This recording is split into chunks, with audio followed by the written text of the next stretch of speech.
Welcome back to another video on the I Just Love Footy YouTube channel. Today I want to talk a little bit about a certain player from the Collingwood Football Club who I believe is primed to be, and maybe if not already, the best small to medium sized defender in the league. That certain somebody is a Mr. Isaac Quaynor from the Collingwood Football Club. Isaac is 24 years old, 180 centimeters, which is roughly 5'9". He's 88 kilos, built like a tank, especially for his age, so well developed, plays well above his and beyond his age. He made the final 40 for the All-Australian, however did not make the final cut. It was a pretty strong defense, and we'll get to that shortly. And capped it off with a premiership. So more to be seen for Isaac. I want to talk to a little bit about some of the amazing stats that he earned during the season of 2023 and what we're hoping for him to build in season 2024. In the small to medium defender department, Isaac finished 4th in intercept marking, only to be behind Vlosten, Stewart, McGovern.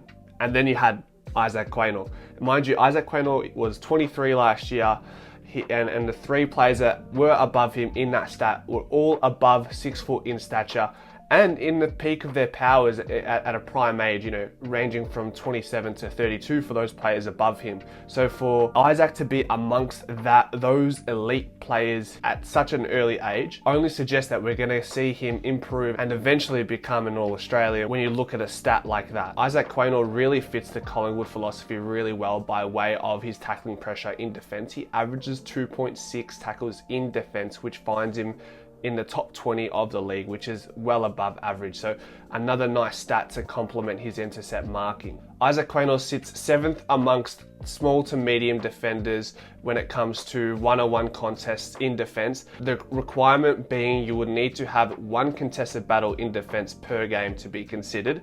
And like I said, he sits 7th overall, and he's up against the likes of the Vlostens, the Stewarts, the Sicilies. Ben Long as well was a notable mention there. He's only losing 16% of the battles, tied in with his intercept marking prowess. There was a similar player who had really good intercept marking prowess from Gold Coast, and that was Will Powell, a younger gentleman, a little bit taller than Isaac Quaynor.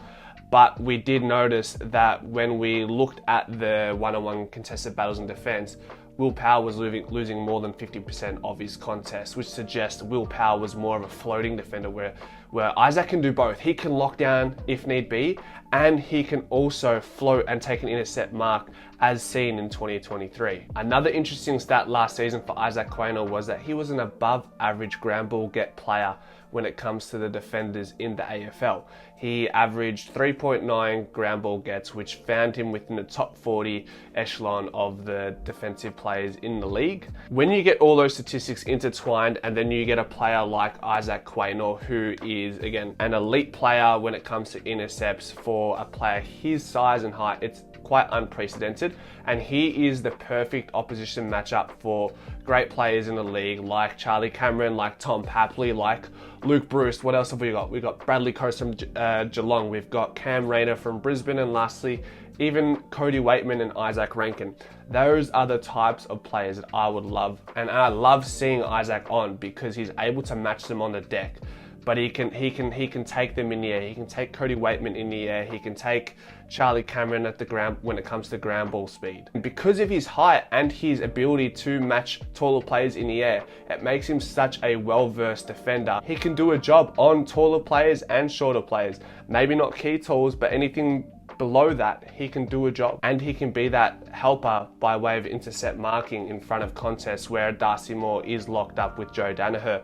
Isaac's able to cut across that and have an impact on that contest. Now, while he did have an amazing season, he still didn't make the final team for the All-Australian.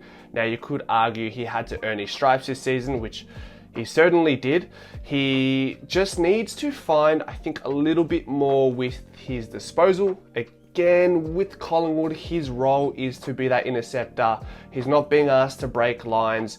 We've got Jack Crisp running off the half-back flank. We've got Darcy Moore, who's more than able to break lines when needed. We've got Nick Dacos coming off the half-back flank sometimes as well. So understand that Quaynor is sacrificing personal accolades potentially so that Collingwood can be the recipient of that and earn team accolades, which is ultimately the most important thing because we all want a premiership, right? Not only was he behind some formidable players that ended up making the All-Australian, like James Sicily, Tom Stewart, we had Callum Wilkie, Darcy Moore, and then they had runners in Dan Houston and Jack Sinclair. Now, for me, that is a reasonably tall defence. However, looking back at times in the All-Australian selections, it seems like it is very difficult for not only wingers to make an All-Australian team, the small defenders really struggle finding a way in. Now, I'm not sure if that's because we just haven't had a player of Isaac Quaynor's calibre at the small defensive position in a long time, but I think that trend is going to be broken next season if IQ can continue to emulate what he did last season, along with stringing together a few more disposals. I think he averaged roughly 16 last season. If we can see that start to flirt with the 20 disposal mark, I think he gives the selection panel no choice but to include him moving forward.